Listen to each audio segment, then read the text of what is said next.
और कल में आप सभी का स्वागत है। मैं हूं स्वाति रायना। इस शो में हम आपको बताएंगे बाजार में आज कैसा रहा कारोबार, साथ ही आपके पास कल शेयरों में कमाई के कहां पर बन सकते हैं मौके। आप भी अपना सवाल पूछ सकते हैं, व्हाट्सएप करें, नंबर है 9582226666। साथ ही सोशल मीडिया प्लेटफॉर्म्स पर भी सवाल पूछ सकते हैं। फेसबुक पर @ZEE बिजनेस ऑनलाइन और ट्विटर पर @ZEE बिजनेस पर अपने सवाल भेजें। #बाजार आज और कल जरूर लिखिए। और कल की तैयारी कराने के लिए जी बिजनेस के मैनेजिंग एडिटर अनिल सिंघवी से करेंगे बातचीत और खास मेहमान कोटक सिक्योरिटीज के श्रीकांत चौहान भी हमारे साथ है। श्रीकांत जी का स्वागत करते हैं शो में। और जी बिजनेस रिसर्च टीम से मेरे सहयोगी कुशल गुप्ता, उनसे जानेंगे कल के लिए बाजार के अहम ट्रिगर्स। सबसे पहले बाजार में आज कैसा कारोबार रहा, इस पर सबसे पहले एक नजर डाल लेते हैं। आज रहा हफ्ते का पहला कारोबारी दिन और इस पहले कारोबारी दिन में सेंसेक्स 433 अंक उछलकर 53,161 के स्तर पर बंद हुआ। वहीं निफ्टी 133 अंक चढ़कर 15,832 के लेवल पर बंद हुआ। बैंक निफ्टी 184 अंक चढ़ा और 33,811 के लेवल पर बंद होने में कामयाब रहा।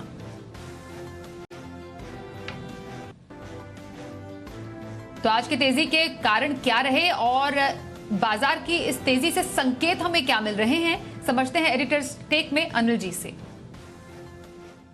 भारतीय बाजारों ने मंथली एक्सपायरी के हफ्ते की दमदार शुरुआत की और इस दमदार शुरुआत का पूरा श्रेय जाता है अमेरिकी बाजारों को, जहां शुक्रवार को बड़ी जबरदस्त उछाल के साथ कारोबार हुआ। लगभग 400 अंक नैस्डैक दौड़ा तो 800 अंकों से ज्यादा की तेजी डाउ में दिखी और उसके चलते भारतीय बाजारों का मजबूत खुलना तय था। 15,900 के ऊपर खुले और उसके आसपास काफी वक्त बिताया, छोटे दायरे में रहे और हरे निशान के साथ करीबन 125 अंकों की मजबूती के साथ हम निफ्टी पर बंद हुए और कमोवेश ऐसा ही रुझान आपका बैंक निफ्टी के लिए भी रहा। 34,000 के ऊपर खुले लेकिन बैंक निफ्टी ने ज्यादातर वक्त 34,000 के नीचे ही बिताया और बंद होते होते 33,800 के आसपास की क्लोजिंग देखने को मिली। चौतरफा खरीदारी का माहौल था, लगभग सारे सेक्टर हरे निशान में थे।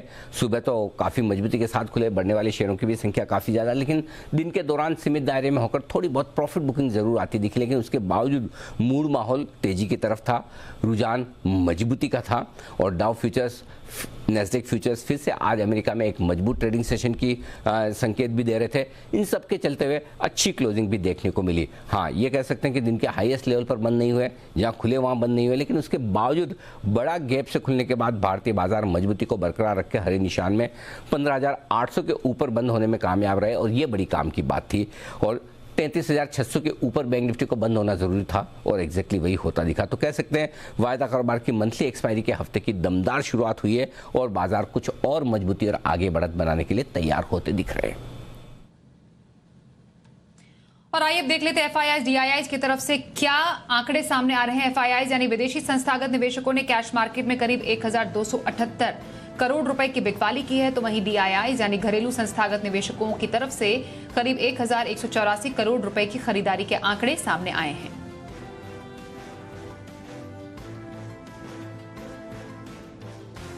और हमारे साथ श्रीकांत चौहान है, हमारे आज के खास एक्सपर्ट। श्रीकांत जी, फ्राइडे के बाद बेसिकली पिछले हफ्ते की क्लोजिंग और इस हफ्ते की स्टार्टिंग बाजार ने शानदार तरीके से की है। आगे आने वाले दिनों में क्या लेवल एक्सपेक्ट करें हम मार्केट का? Good evening. देखिए, हमें लगता है कि निफ्टी जो है उसमें आज एक हमने अच्छी गैप अप ओपनिंग देखी है कि इंपॉर्टेंट लेवल्स को निफ्टी ने आज क्रॉस किया है, 15,750 700 के लेवल्स को, और उसके ऊपर आने के बाद एक जो रेजिस्टेंस था वो था 15,900 के करीब का, जिसे छूने के बाद निफ्टी ने एक रिवर्सल एक्टिविटी दिखाई। अगर अपने मार्केट को हम देखें तो हमारा मार्केट कंप्लीटली जो की डेटा पॉइंट्स है उसके ऊपर निर्भर है और जितने भी वर्ल्ड मार्केट्स है वहाँ पे जो भी तेजी या तो मंदी बन रही है उसी के ट्रेंड को वो फॉलो कर रहा है। इसी वजह से हमें लगता है कि मार्केट ने इंपॉर्टेंट लेवल्स को छूने के बाद एक प्रॉफिट बुकिंग का एक ट्रेंड दिखाया और हमें लगता है कि अभी 15,700 जो एक पहले रेजिस्टेंस था अभी एक सपोर्ट जैसे वर्क करेगा। तो अगर कल के दिन में अगर मार्केट में अगर कोई मायूसी होती है, कोई गिरावट अगर आती है, तो हमें लगता है कि 15,750 से लेकर 15,700 के रेंज में पोजीशंस लॉन्ग की बनाए, स्टॉप लॉस रखे 15,650 का, क्योंकि हमें लगता है कि वापस वहां से हमें एक रिबाउंड देखने मिलेगा। मार्केट ने जो इंपॉर्टेंट लेवल्स को क्रॉस किया है उसके बाद के लेवल्स 16,200 के बनते हैं, तो हमें लगता है इस हफ्ते में शायद निफ्टी एक बार 16,200 के लेवल्स को छू सकता है। बैंक निफ्टी ने भी 33,800 के लेवल्स को क्रॉस किया है, तो जो नेक्स्ट लेवल बन के आ रहे हैं वो आ रहे हैं 33,950 के बाद 34,200 और 34,400। तो 34,400 के फाइनल लक्ष्य के लिए हमें लगता है कि बैंक निफ्टी भी कंसोलिडेट हो रहा है और जो भी करेक्शन आए हमें लगता है वहां पे लॉन्ग पोजीशंस बनाए, स्टॉप लॉस रखे 33,500 का। ओके, तो निफ्टी बैंक निफ्टी के लेवल्स की बात हुई। अब किसी को हफ्ते भर की खरीदारी करनी हो इस बाजार में श्रीकांत जी, तो कौन से स्टॉक में आप खरीदारी की राय देंगे और लॉन्ग टर्म नजरिए के लिए कौन सा स्टॉक आपकी पसंद है? बिल्कुल, तो अगर मुझे लगता है कि अगर हफ्ते भर की अगर एक व्यू हो यहाँ से हफ्ते, यानी कि कम से कम 7 से 10 दिन का अगर व्यू अगर हो, तो हमें लगता है जुबिलेंट फूड पे फोकस किया जा सकता है। यहाँ पे अच्छा खासा एक पॉजिटिव डाइवर्जेंस बना है और स्टॉक में एक लगातार राइजिंग टॉप राइजिंग बॉटम की सीरीज बनती जा रही है। ओवरऑल पे भी तेजी बनी है और अगर आप देखें तो ये पूरे सेक्टर में जो तेजी थी वो काफी कंस्ट्रक्टिव तेजी थी। मार्केट गिरने के पहले भी इनमें ऑलरेडी उछाल आ चुका था और क्रूड के दाम अगर आप देखेंगे तो स्वाति जी यहाँ पे हमने एक करेक्टिव पैटर्न देखा है। 112-113 के करीब आके ये थोड़ा रुक सा गया है और एक बेरिश कंसोलिडेशन में ये कन्वर्ट होते जा रहा है। हमें लगता है कि अगर मार्केट में अगर थोड़ी सी अगर और क्रूड में अगर गिरावट अगर देखने मिलती है तो हमें लगता है कि इस सेक्टर में और भी तेजी देखने मिलेगी और इसी वजह से हमें लगता है कि जुबिलेंट फूड को लॉन्ग करके चलें। जो 540-542 के करीब ट्रेड कर रहा है, 520 का स्टॉप लॉस रखें, 570 से लेकर 580 के टारगेट्स नजर आते हैं, तो पोजिशनल व्यू बनाए 520 के स्टॉप लॉस के साथ जुबिलेंट फूड के ऊपर। और अगर यहाँ से अगर लंबी अवधि का अगर नजरिया हो, यानी कि कम से कम 6 से 12 महीने का अगर व्यू हो, तो हमें लगता है कि फाइनेंशियल सेक्टर पे फोकस करें क्योंकि यहाँ पे डिसेंट अपसाइड है, डाउनसाइड काफी प्रोटेक्टेड है। नो डाउट कि एफआई की सेलिंग चल रही है, एफआई कंसिस्टेंटली इस मार्केट में बेच रहे हैं, लेकिन कई स्टॉक अपने इंपॉर्टेंट स्तरों के नजदीक भी आ चुके हैं। तो कैनरा बैंक हमें लगता है कि एक लॉन्ग की पोजीशन यहाँ पे बनाई जा सकती है। 180-190 के रेंज में इसमें लॉन्ग की पोजीशन बनाए। हमें लगता है कि ये स्टॉक 250 से लेकर 260 के लेवल्स आने वाले कुछ महीनों में दिखा सकता है और अगर ट्रेडिंग पोजीशन अगर बनाई अगर कोई बनाता है तो 170 का स्टॉप लॉस रखे। लेकिन अगर फंडामेंटल अगर व्यू हो और अगर पोजीशनल व्यू हो तो हमें लगता है कि यहाँ पे 180-190 के रेंज में खरीदे और टारगेट्स रखे 260 रुपए का। जी, तो पोजिशनल खरीदारी जुबिलेंट फूड वर्क्स में करने की सलाह श्रीकांत चौहान दे रहे हैं और लॉन्ग टर्म का नजरिया कैनरा बैंक में रखने का सुझाव है श्रीकांत चौहान की तरफ से। आइए अब कुछ कॉलर्स के सवाल भी शो में शामिल कर लेते हैं और पहला सवाल हमारे पास आ रहा है कानपुर से प्रतीक मिश्रा का। इनका सवाल टीसीएस पर है। 50 शेयर इनके पास है जिस पर इनकी खरीद है 3,300 की। हमने देखा आईटी शेयरों में चौतरफा खरीदारी आज देखने कुछ स्ट्रॉन्ग ग्लोबल जिसके चलते आईटी शेयर्स को काफी ज्यादा सपोर्ट भी मिला है और इनको अपने इस शेयर में मुनाफा भी है ठीक ठाक। तो क्या करें अभी ये टीसीएस में श्रीकांत जी? बिल्कुल, तो देखिए हमें लगता है कि जो प्रतीक जी ने ये जो स्टॉक लिया है 3,300 के करीब, अभी 3,320 के करीब ये ट्रेड कर रहा है और जैसे अभी यूरोप में दिक्कतें बढ़ती जा रही है तो हमें लगता है कि इसका जो एक्सपोजर है इस कंपनी का वो यूरोप से ज़्यादा रिलेटेड होता है और इसी वजह से हमें लगता है कि आईटी नो डाउट की ओवरऑल सेक्टर हमें काफ़ी अच्छा लगता है, लेकिन अगर इस पर्टिकुलर सेक्टर में अगर किसी स्टॉक के ऊपर अगर ज़्यादा अगर वेटेज अगर है या तो अगर ओवरवेट अगर होना है तो हमें लगता है कि इन्फोसिस के ऊपर फोकस करें और करंट लेवल से हमें लगता है कि टीसीएस को बेच के अगर इन्फोसिस में अगर वो शिफ्ट होते हैं तो हमें लगता है कि वो ज़्यादा फायदेमंद हो सकता है। आने वाले दिनों में हमें लगता है कि इन्फोसिस ओवरऑल एंटायर स्पेस में आउट परफॉर्म कर सकता है और हमें लगता है कि 1700 से लेकर 1800 के टारगेट्स ये दर्ज कर सकता है। तो इन्फोसिस में कन्वर्ट कर लीजिए, टीसीएस को करंट लेवल से बेच दीजिए। करंट लेवल पर टीसीएस को बेचकर इन्फोसिस खरीदने की सलाह दे रहे हैं आपको श्रीकांत चौहान। अगला सवाल कोलकाता से मोहित चौधरी का है। एमएनएम पर इनका सवाल है। 300 शेयर इनके पास है, 900 इनकी खरीद है इस पर। एमएनएम तो आज काफी ज्यादा एक्शन में भी रहा। स्कॉर्पियो की नई वेरिएंट कंपनी ने लॉन्च की है जिसके बाद शेयर ने 1095 का रिकॉर्ड स्तर भी छुआ है और इन्हें काफी अच्छा मुनाफा हो रहा है अपने स्टॉक पर। एमएनएम क्या किया जाए? बिल्कुल, तो काफी अच्छी खरीदारी कही जा सकती है क्योंकि 900 रुपए के करीब लिया है, 1100 रुपए के करीब के रेट आ चुके हैं। हमें लगता है कि इस लेवल पे एटलीस्ट 300 में से अगर 100 शेयर भी बेचते हैं तो उनकी कॉस्टिंग थोड़ी कम हो जाएगी और मार्केट चूंकि काफी वॉलेटाइल है तो ये स्टॉक वापस एक बार 1000 के करीब भी आ सकता है।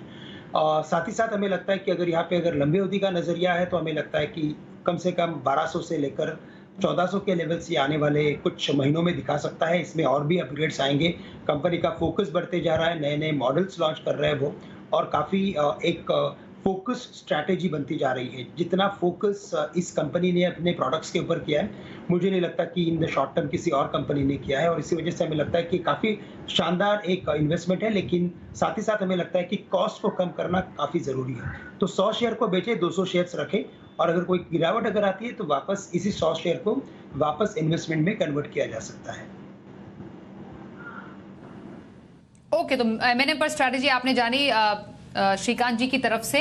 अगला सवाल लेते हैं, और अगला सवाल महेंद्रगढ़ से अमित जी भेज रहे हैं हमें। अमित का सवाल सेल पर है। 1300 शेयर इनके पास है सेल के, जिस पर इनकी खरीद है 92 की। और तूफानी तेजी तो आज मेटल शेयरों में भी रही। इनफैक्ट सेल में कम से कम 2 से 3.5% की बढ़ोतरी आज हमें देखने को मिली, पर सेल में इन्हें नुकसान हो रहा है। श्रीकांत जी क्या करेंगे?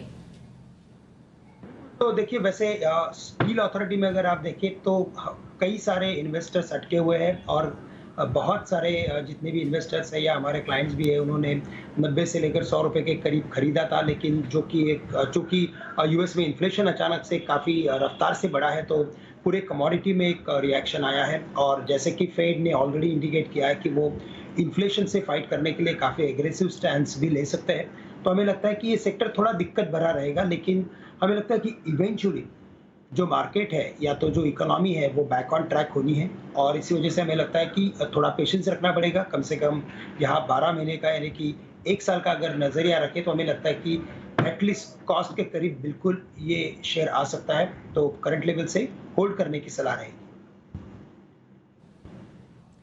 सेल में बने रहने की सलाह दे रहे हैं श्रीकांत चौहान। अगला सवाल पुणे से मंजेश कुमार जी भेज रहे हैं। बजाज ऑटो पर इनका सवाल है। 25 शेयर इनके पास है, और इस पर इनकी खरीद है 3500 की। और आज ही खबर आई बायबैक के ऐलान, जो उसके प्रस्ताव को बोर्ड की मंजूरी मिली है, जिससे स्पेशली बजाज ऑटो जो है वो 1.5% उछला भी है। कंपनी दरअसल 4600 के भाव पर शेयर बायबैक करेगी। तो ये एक न्यूज बेस्ड एक अच्छा हमने मूवमेंट बजाज ऑटो में देखा है। फिलहाल इनकी खरीद पर आपसे राय जानना चाहेंगे, क्या करेंगे? बिल्कुल, तो देखिए, आने वाले दिनों में जो मानसून है वो भी काफ़ी एक बड़ा प्ले करेगा टू व्हीलर इंडस्ट्री के लिए। न्यूज़ ऑलरेडी आ चुकी है, तो हमें लगता है कि इस लेवल पे 3500 पे जो आपने खरीदा है, और 3800 850 के करीब अगर ये स्टॉक आ चुका है, तो हमें लगता है कि इसमें मुनाफा लिया जा सकता है। आने वाले कुछ हफ्तों तक हमें लगता है कि शायद इसी रेंज में स्टॉक ट्रेड करते हुए नजर आएगा, लेकिन अगर यहाँ से अगर 1 साल का अगर नजरिया अगर है, तो हमें लगता है कि ये पर्टिकुलर इन्वेस्टमेंट्स को आप या तो महिंद्रा एंड महिंद्रा या तो टाटा मोटर्स में कन्वर्ट कर सकते हैं, क्योंकि इन कंपनीज ने अपना फोकस काफ़ी बढ़ाया हुआ है, और आने वाले दिनों में बहुत सारे ट्रिगर हमें नजर आते हैं। ईवी से रिलेटेड ट्रिगर्स रहेंगे या तो नए मॉडल्स के लॉन्च रहेंगी, तो हमें लगता है कि महिंद्रा एंड महिंद्रा और टाटा मोटर्स, इन दोनों पे फोकस किया जा सकता है। इन दोनों में से किसी भी एक स्टॉक में आप इन्वेस्टमेंट कर सकते हैं। ओके, तो बजाज ऑटो की जगह M&M या टाटा मोटर्स पर फोकस करने की सलाह श्रीकांत चौहान की तरफ से आ रही है आपके लिए। अगला सवाल नोएडा से धीरज कुमार हमें भेज रहे हैं। वेल्सपन इंडिया पर इनका सवाल है। इस स्टॉक के 220 शेयर इनके पास है, और खरीद है इनकी इस पर 140 की। वेल्सपन इंडिया पर आपकी राय लेना चाहेंगे, क्योंकि ये अभी नुकसान पर बैठे हुए हैं श्रीकांत जी। बिल्कुल, तो ये स्टॉक इनफैक्ट काफी गिर चुका है, और 170 के करीब था, वहां से लगातार गिरते गिरते 60 रुपए के करीब आया है। बट अगर इसके लॉन्ग टर्म चार्ट को देखें तो एक बात समझ में आती है कि ये 60 और 90 के रेंज में काफ़ी बड़ा वक्त निकालता है, और इसके बाद या तो ब्रेकआउट या तो ब्रेकडाउन में कन्वर्ट होता है। हमें लगता है कि 60 रुपए के करीब ये पिछले कुछ हफ्तों के पहले ही आया था, और उसके बाद एक रिबाउंड बनी है।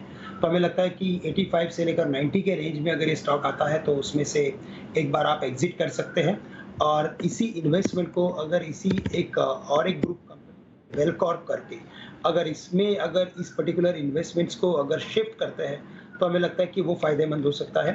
वेलकॉर्प जो करंटली 220 या 225 के करीब ट्रेड कर रहा है, हमें लगता है कि यहाँ पे और भी कमाई के मौके रहेंगे। तो करंट लेवल से वेल्सपन इंडस्ट्री को एग्जिट करें और वेल्सपन कॉर्पोरेशन को लॉन्ग करें। वेल्सपन कॉर्पोरेशन में खरीदारी के मौके आप ढूंढ सकते हैं। ये श्रीकांत चौहान राय दे रहे हैं आपको। रविंद्र सोनावने का मुंबई से सवाल लेते हैं जल्दी से। ल्यूपिन और पीएनबी 2 स्टॉक है इनके पास। श्रीकांत जी, 55 शेयर इनके पास है ल्यूपिन के, जिस पर इनकी खरीद है 1031 की, और पीएनबी पर इनके पास 1000 शेयर है, जिस पर इनकी खरीद बन रही है 43 की। ल्यूपिन पर तो इनको नुकसान है, इस पर हम आपसे राय लेना चाहेंगे। और पीएनबी की अगर बात करें तो पीएनबी में भी ये नुकसान में ही है, दोनों स्टॉक में क्या करें? पीएनबी एक प्रेशर में रहेगा स्टॉक, और जितने भी इसमें रिबाउंड हमें देखने मिलेंगे, हमें लगता है वहाँ पे इसमें एक लिक्विडेशन आएगा। इसी वजह से हमें लगता है कि पीएनबी में से एग्जिट करें, और कैनरा बैंक आप एक चुन सकते हैं, जिसमें हमें लगता है कि लॉन्ग टर्म में काफ़ी अच्छे कमाई के मौके रहेंगे। बट अगर लुपिन की बात करें तो हमें लगता है कि ये डीप लॉस में है, स्टॉक काफ़ी गिर चुका है, लेकिन करंट लेवल्स पे अगर आप देखें तो वापस कंपनी का फोकस बढ़ते जा रहा है, और हमें लगता है कि एटलीस्ट इस लेवल से ये 850 से लेकर 900 के लेवल्स को दर्ज कर सकता है। तो एक पुल बैक आ सकता है फार्मास्यूटिकल स्टॉक्स में, और उसमें लुपिन में भी हमें लगता है कि एक अच्छा पुल बैक मिल सकता है। तो लुपिन में बने रहें, और पीएनबी में से शिफ्ट करके आप कैनरा बैंक में एंटर कर सकते हैं। कल के लिए क्या होंगे अहम ट्रिगर्स, बताने के लिए हमारे साथ सहयोगी कुशल गुप्ता है। कुशल, जरा बताइए कौन से मेन इवेंट्स हैं कल बाजार के लिए? जी, तो बाजारों के लिहाज से कल का दिन काफ़ी ज़्यादा अहम रहने वाला है। कुछ एक इंपॉर्टेंट मीटिंग्स भी हैं। तो सबसे पहले आप देखिए, कल के दिन में रूट मोबाइल पर फोकस रखिएगा, बायबैक को लेकर बोर्ड बैठक होने वाली है। साथ ही हिंदुस्तान एरोनॉटिक्स लिमिटेड FY22 के फाइनल डिविडेंड को लेकर कंपनी बोर्ड बैठक करती हुई नजर आएगी। JNK बैंक भी पीछे नहीं है, बोर्ड बैठकों का दौर यहाँ पर भी जारी रहेगा, पर यहाँ पर जो मोटिव है वो पूंजी जुटाने पर कंपनी बोर्ड विचार करती रहेगी। इनफैक्ट अगर आप देखिए तो टाटा स्टील की कल AGM भी होने वाली है, तो यहाँ से क्या डिटेल्स निकल कर आते हैं ये देखना अहम होगा। और मोस्ट इंपॉर्टेंटली GST की कल से बैठक शुरू होने वाली है। 2 दिवसीय बैठक है, 28 और 29 तारीख को ये बैठक होती हुई नजर आएगी। और अंत में वर्लपूल और SKF इंडिया, इन्होंने जो डिविडेंड का ऐलान किया था, ये एक्स डिविडेंड ट्रेड होते हुए नजर आएंगे। और कल के बाजार पर कहां रहे नजर, स्ट्रैटेजी क्या होनी चाहिए और बाजार के लिए हम संकेत समझते हैं अनिल जी से। शुक्रवार की दमदार तेजी के बाद आज रात अमेरिकी बाजारों का एक्शन काफ़ी अहम होगा। अगर एक फॉलोअप बाइंग आती, जैसा कि डाउ फ्यूचर्स में नज़र आ रही थी, हमारे बाजारों के बंद होने के वक्त डाउ फ्यूचर्स 100 पॉइंट ऊपर थे और नैस्डैक फ्यूचर्स 75 पॉइंट ऊपर। उस लिहाज से अगर अमेरिका में एक मजबूत ट्रेडिंग सेशन होता है तो कल हम फिर से 15,900 और 16,000 की तरफ बढ़ने की कोशिश करेंगे। और अगर प्रॉफिट बुकिंग आती है तो फिर आप अहम सपोर्ट लेवल की तरफ जाएंगे, जो कि अब आपके लिए निफ्टी पर 15,700 15,750 तुरंत प्रभाव से सपोर्ट का काम करेगा कल। और ऊपर 15,925 से 16,000 होगी वो रेंज जहां तक जाने की कोशिश निफ्टी की होगी। बैंक निफ्टी का जहां तक सवाल है, 33,425 से 33,650 ये आपके लिए सपोर्ट का काम करेगा कल के सेशन में। और ऊपरी स्तरों पर वही 34,000 34,200 की रेंज होगी, जहां पर हल्की फुल्की रुकावट आती दिखेगी।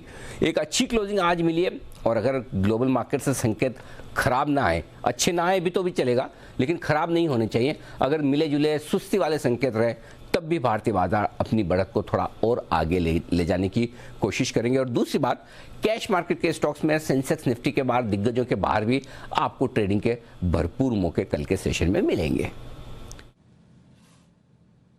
और आइए अब देख लेते हैं कल का ऑप्शन।